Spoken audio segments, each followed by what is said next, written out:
You know that feeling, that nagging sense that you're just waiting for that perfect job, that one person, that one lucky break to just fall out of the sky and change your whole life. We all feel it, this idea that our big moment is coming. But what if that's all wrong? What if waiting is the one thing holding you back? So let me paint a picture for you. You're at some networking event, right? The energy's buzzing, and the speaker gets up on stage and says, "You are just one handshake away from your life changing." Wow, it sounds amazing, doesn't it? It feeds that hope that there's someone out there who has the key, and all you have to do is find them. But here's the thing. What if that whole idea is actually a trap? A really clever cage that keeps you looking everywhere but where the real power is. Because when you're looking for someone else to be the answer, you're handing over your own value. You're basically saying, "I'm not enough." The real shift happens when you stop looking for the answer and start building it inside yourself. Okay, so here's the fundamental truth. Real success, those game-changing opportunities, they aren't the first step. They're what we call lagging indicators. They only show up after you've put in the blood, sweat, and tears to become damn good at what you do. Your life doesn't change when you meet the right person. Your life changes when you become the right person. So this is our first mission. We have to stop looking for answers out there.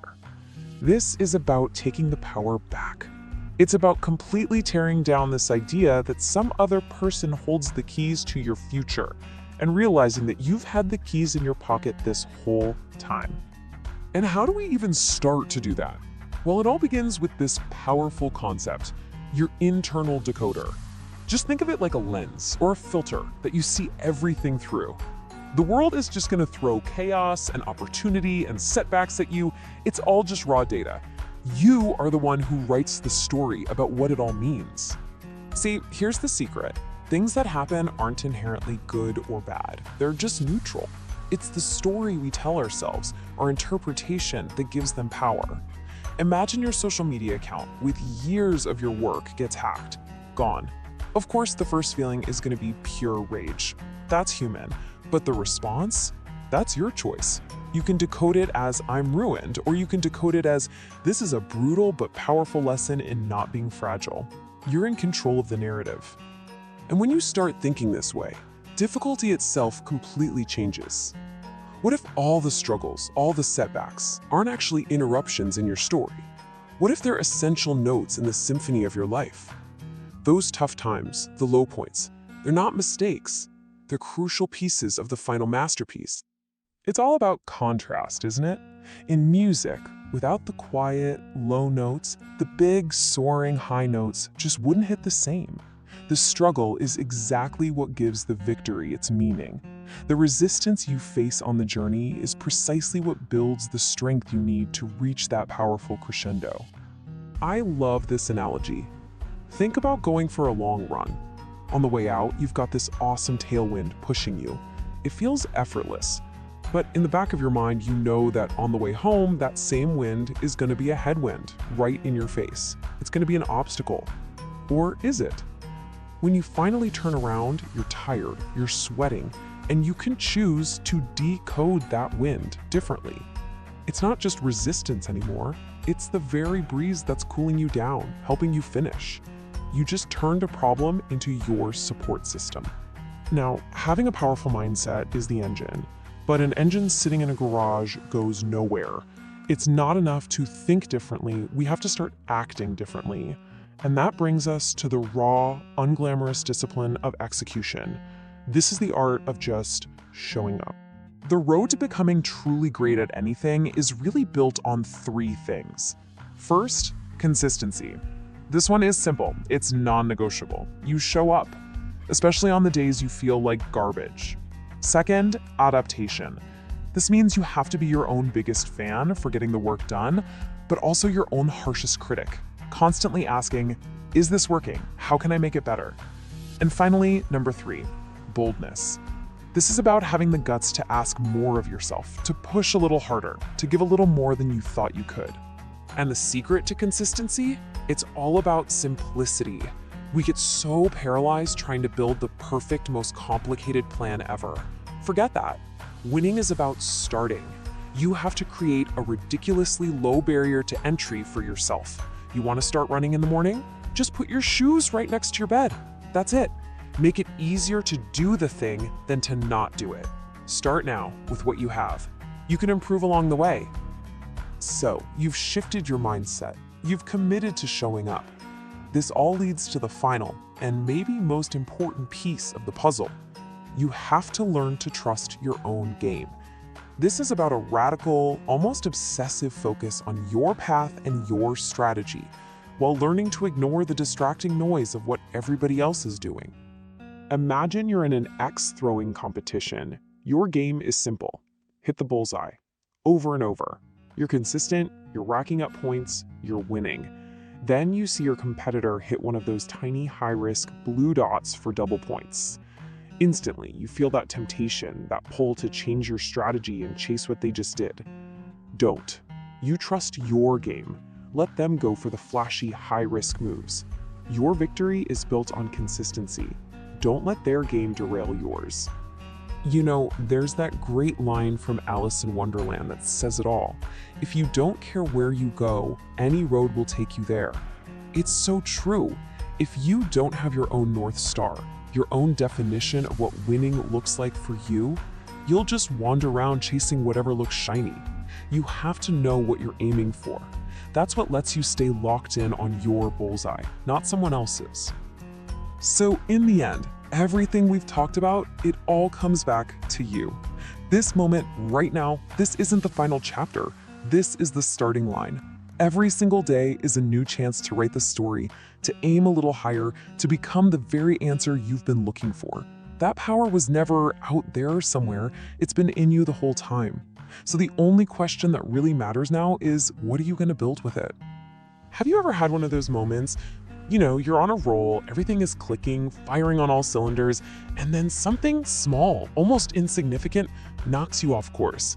Maybe a sick day, a tiny disruption in your routine, and just like that, you feel like you're right back at square one. That feeling, that sensation of losing your grip, that's exactly what we're going to unpack today. It's a moment we all recognize, isn't it? You're looking in the mirror and you realize you've let go of the rope. You were climbing, you were making progress, and then you just let it slip. What used to feel effortless now feels like trying to climb a mountain in your bare feet. It's frustrating, it's disorienting. But what is this invisible force we seem to lose so easily? Well, it all comes down to a single word: momentum. And understanding how it works, well, that's the first step to getting it back. We call it a trap because staying still is so deceptively easy, while the thought of rebuilding, that can feel impossibly hard. I want you to think of momentum like a fire. It takes real time, real effort to gather the wood, to get it started, to protect it from the wind. But it only takes a single moment of neglect, one moment of not tending to it, for that raging fire to flicker out, and for the cold to start settling in. And once that happens, your entire mindset begins to shift. And here's where the trap really springs shut. See, our minds have this tendency to take a temporary stumble and want to turn it into a permanent home. Your mind isn't wired to fight for your potential. No, it's wired to fight for comfort. It's an internal battle we all face against our own programming that screams for safety over strain. And you know, this isn't just a battle inside your own head. There are forces all around you, constantly pulling you back to the status quo. Your own biology. Its default setting is safety, not pushing boundaries. Society, well, it's just easier for everyone if you blend in, right? And even the people who love you the most, they often prioritize your security over your pursuit of excellence. All these forces are gently, quietly pulling you toward the middle. So, all of this leads to a fundamental choice. A choice we have to make not just once, but every single day. The question is, do you want to be a participant in your own life or just an observer? This is the choice between the arena and the crowd. On one side, you have the crowd. They seek safety, they observe, they criticize from the cheap seats. They avoid defeat, sure, but by definition, they also avoid victory. And then You have the arena. And yeah, it's messy in there, it's turbulent, you risk defeat, but it's the only place where you can act, where you can risk, where you can truly live. This is such a powerful idea to really let sink in. It is okay to be loved. It is even okay to be hated. That means you stand for something. What you want to avoid at all costs is being invisible, being merely tolerated. You weren't put on this earth to be for everyone. You are put here to be unapologetically you, even if that means you're not for some people. But what happens when you're in that arena and life hits you with everything it's got? This is where the pivot happens. This is the moment we have to completely reframe what hardship really means. When you're standing in the middle of a storm, it feels personal, doesn't it? It feels like the world is out to get you. It feels like it's designed to break you. But every challenge, every setback, every moment of chaos, it is not there to shatter you. It has a very, very different purpose. And here is the reframe. Think of a bridge that's never been tested by a storm. The storm doesn't weaken the bridge, it reveals the strength that was built into it all along. The greatest parts of you were forged in adversity. They're in there right now, just waiting for your permission to emerge. So how do you give that permission? How do you tap into that deep well of strength? It all comes down to one single thing: radical personal ownership. This is your true source of power. This is the defining question, really. It's so tempting, so human to look for someone or something to blame, isn't it? To transfer that pain. But the alternative, the harder but more powerful path, is to look inward. Not with blame, but with the hope and the sheer resolve to build what wasn't there before. And it's so important to get this distinction right. This isn't about fault. You might be in a situation that is 100% not your fault, but ownership is about taking total responsibility for your response. Blame keeps you in chains, a prisoner to your circumstances. Ownership, that gives you the key. It puts the power to change your life squarely back in your hands. So how do you actually do it? The path is actually pretty simple. First, you have to face reality. You have to see things exactly as they are, without the filter of blame. Second, you make a conscious choice. Am I going to point outward, or am I going to point inward and own my path forward? And third, you ask the single most empowering question there is: what can I personally do about this? That question, that is the engine for all meaningful change. Now, owning your path doesn't mean you have to have all the answers. In fact, it's pretty much the opposite. It's about giving yourself the permission to start, even when you're terrified and feel completely unprepared. Let's be real. Nobody's first step is perfect. It's almost always clumsy. We look back years later and laugh at how scared or how naive we were. But that imperfect, awkward, tiptoeing first step, that was everything. That was the tiny seed you planted that would one day grow into the tree. I absolutely love this quote. It means you give what you have right now in this moment. Don't wait until you feel 100% ready, because that day might never come. You're 40% on a tough day. That's your Everest. That imperfect effort is your 100% for that moment. And believe me, it is more than enough to begin. So, the only thing left is for you to answer this question. Forget the grand plan for just a moment. Forget perfection. What is the one small, messy, imperfect step you can take right now, today, to reclaim your momentum and get yourself back in the arena? All right, let's jump right in. What if I told you that the single most powerful tool you will ever have isn't some skill you have to learn or some lottery you have to win? What if I told you it's the simple fact that you are always, and I mean always, one single decision away from a totally different life? One choice away from a new identity, a new reality, a new you. Think about that for a second. It's a wild idea, isn't it? Everything you think you are, every moment that's led you right here, all of it can pivot on your very next choice. This isn't some motivational poster talk about a distant future. No, The power to completely transform your life is right here, right now. It's baked into the decision you're about to make. And this right here is the battleground. We're all living at this intersection between two worlds. On one side, you've got the past. It's nothing more than a collection of memories, a story. And for many of us, it's an accepted lie that we let define who we are. But on the other side, that's the present. And the present, that's your point of power. It's always the beginning. It's the gap between what you were and who you can decide to be right now. So how do we actually do this? How do we break free from that old story? Well, the very first step is to see the past for what it really is.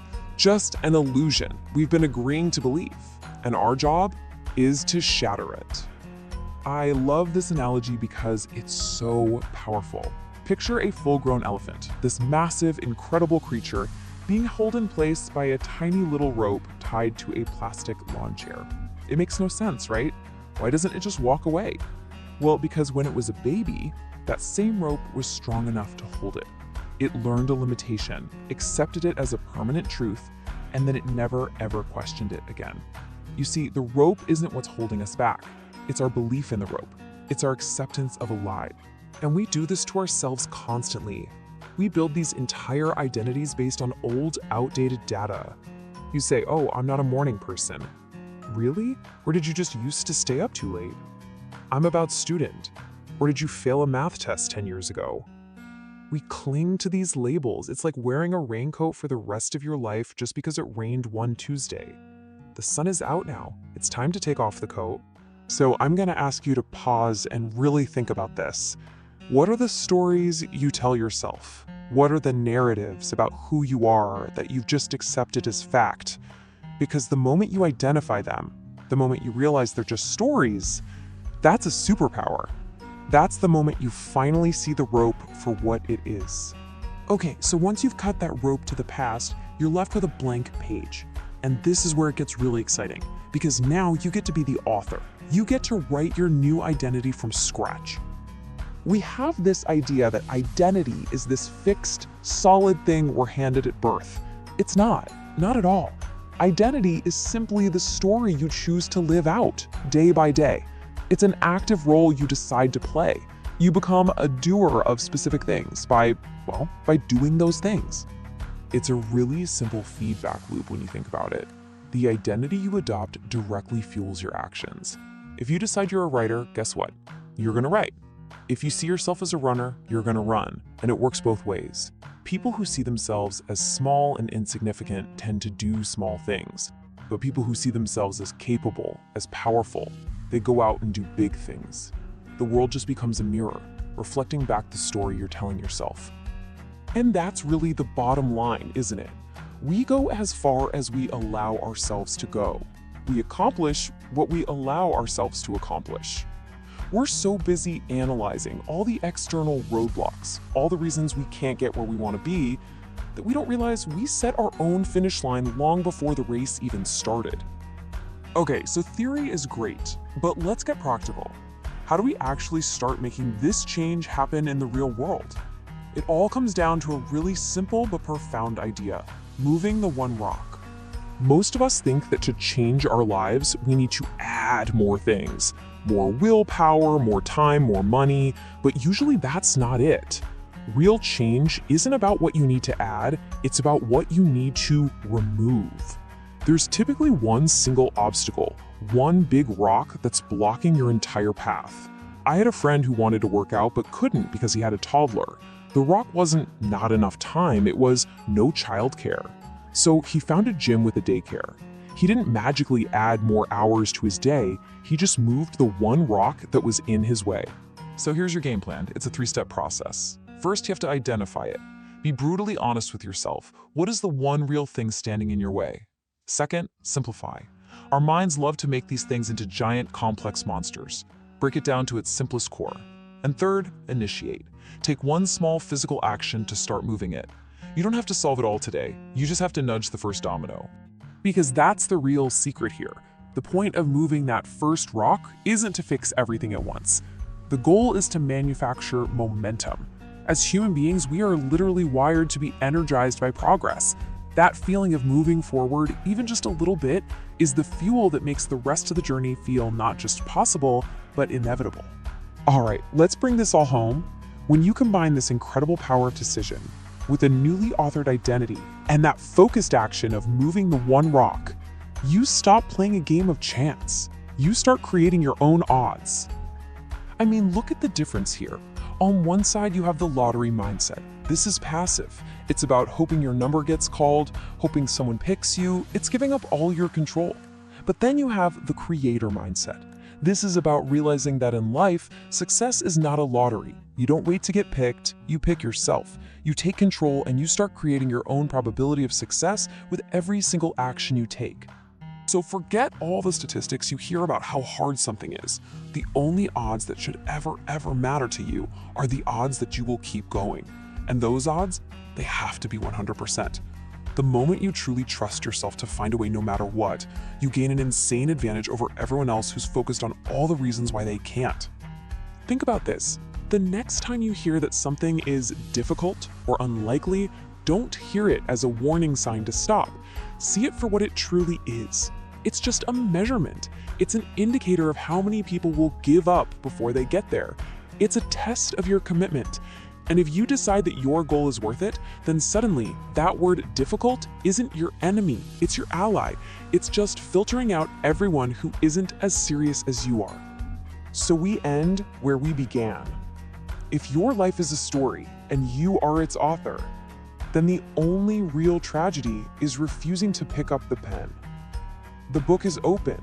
The pages are blank. The choice right now, in this moment, is yours. What story are you going to write?